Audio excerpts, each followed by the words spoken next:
Hey guys. एक आदमी हमेशा काफ़ी ज़्यादा डिप्रेशन में नज़र आता था, जबकि उसके पास पैसे की कोई कमी नहीं थी। वो अच्छी पोजीशन में भी था, लेकिन खुश नहीं था। एक दिन किसी ने उससे पूछा कि भाई, आपके पास तो सब कुछ है, फिर भी आप खुश नहीं हैं।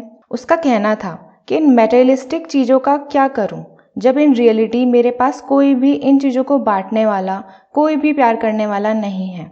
गाइस, पर्सनली मुझे ऐसा लगता है कि love is the strongest emotion. अगर कोई इंसान प्यार में हो या उसे प्यार किया जाए तो वो काफ़ी आगे बढ़ सकता है, पहाड़ को तोड़कर रास्ता बना सकता है। आपने दशरथ मांझी का नाम ज़रूर सुना होगा, लेकिन आजकल हम अपने आसपास धोखा, डिवोर्स का नाम ज़्यादा ही सुन रहे हैं। धीरे धीरे इसका रेट भी बढ़ता जा रहा है। तो दोस्तों, आज की इस वीडियो में हम उन 5 लव लैंग्वेजेस की बात करेंगे जो आपकी पर्सनल लाइफ को सुधारने में हेल्प कर सकते हैं। अब ये लव लैंग्वेज क्या है? जैसे हिंदी, तेलुगु, मराठी, कई तरह की भाषाएं हमारे आसपास लोग बोलते हैं, उसी तरह लव लैंग्वेज भी होती है। अगर आप किसी तेलुगु समझने वाले से हिंदी में बात करेंगे तो चाहे आप कितने भी अच्छे से बात करें, वो नहीं समझ पाएगा और एट लास्ट आप दोनों ही एक दूसरे से इरिटेट हो जाएंगे। सेम, हर इंसान की अपनी अलग अलग लव लैंग्वेज होती है और आप सामने वाले से उसकी प्राइमरी लव लैंग्वेज में बात करेंगे तो आप उसे बेहतर तरीके से समझ सकेंगे। तो बिना देर किए हम शुरू करते हैं। सबसे पहला है वर्ड ऑफ अफर्मेशन। एक आदमी अपनी बीवी से बहुत प्यार करता था। वह अपनी सारी ड्यूटीज पूरी करता, अपनी वाइफ की हेल्प करने के लिए कभी कभार उसके कुछ काम भी कर देता, उसके लिए कई सारे गिफ्ट्स भी लाता। लेकिन इसके अपोजिट उसकी वाइफ हर टाइम इरिटेट सी रहती और खुश नहीं रह पाती। मामला इतना बढ़ गया था कि दोनों डिवोर्स के स्टेज पर आ गए थे। उन्होंने काउंसलिंग कराने का सोचा तो उसमें पता चला कि उनकी वाइफ की लव लैंग्वेज है वर्ड ऑफ अफर्मेशन। लेकिन हस्बैंड ने कभी इस चीज़ को ज़रूरी नहीं समझा। उसका मानना था कि हर इंसान की अपनी ड्यूटीज़ होती है, उसे पूरा करना चाहिए और गिफ्ट देकर दूसरों को खुश किया जा सकता है। लेकिन अब वो समझा कि किस बात की कमी रह गई थी। वो किसी और लैंग्वेज में ही अपने प्यार को जताने की कोशिश कर रहा था। Word of affirmation means, suppose अगर आपके पार्टनर ने आपके लिए कुछ किया तो उनकी तारीफ करना या सिंपली आई लव यू कहकर अपने प्यार का इजहार करना। वो आपके लिए क्या कुछ करते हैं इस बारे में अपने पेरेंट्स को बताना, ताकि जब उन्हें पता चले कि आपने उनकी तारीफ की है तो वो एक गुड वाइब को फील कर सके। आपके पॉजिटिव वर्ड्स उन्हें बिल्डअप होने में मदद करेंगे।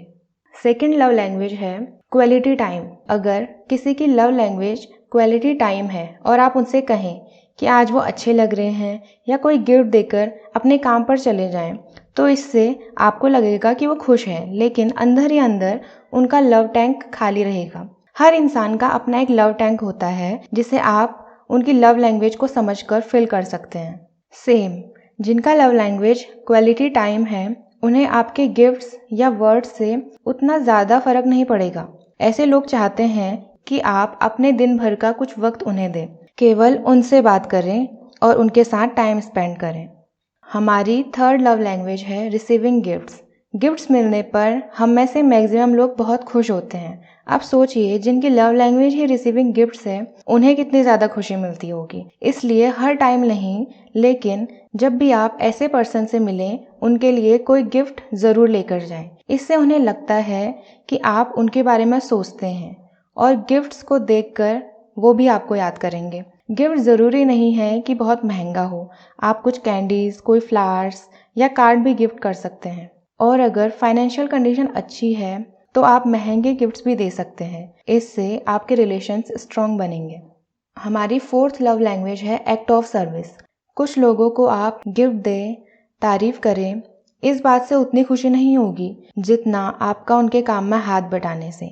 जैसे अगर आपकी वाइफ की primary love language act of service है और आप किसी के सामने उनकी तारीफों के पुल बांध रहे हैं, तो कई टाइम उन्हें इरिटेशन ही होगा।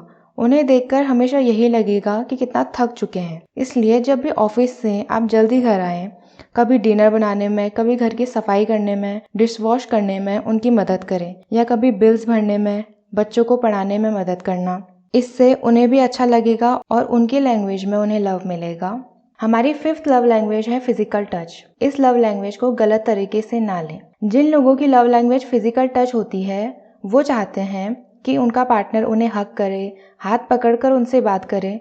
ज़रूरी नहीं कि ये सेक्सुअल हो। जब भी हम इमोशनल होते हैं तो हमें ही किसी रिलेटिव के हग की ज़रूरत होती है। अब जिनकी लव लैंग्वेज ये है उन्हें समझने की कोशिश करनी है। जिन बच्चों की लव लैंग्वेज फिजिकल टच होती है उनके पेरेंट्स को उन्हें एक थप्पड़ मारने से पहले भी कई बार सोचना चाहिए, क्योंकि कुछ बच्चों को फर्क नहीं पड़ता, लेकिन इन बच्चों के लिए ये काफ़ी डिवास्टेटिंग एक्सपीरियंस होता है। जैसे अगर किसी की love language word of affirmation है और आप उनसे कुछ ऐसा कह दें जो नेगेटिव हो, तो ये उन्हें बहुत बुरी तरह तोड़ सकता है। तो दोस्तों, आप भी अपने क्लोज वंस की लव लैंग्वेज जानने की कोशिश करें और उनकी हेल्प से सबके साथ एक स्ट्रॉन्ग बॉन्ड बनाएं। आज की वीडियो में बस इतना ही। Thank you.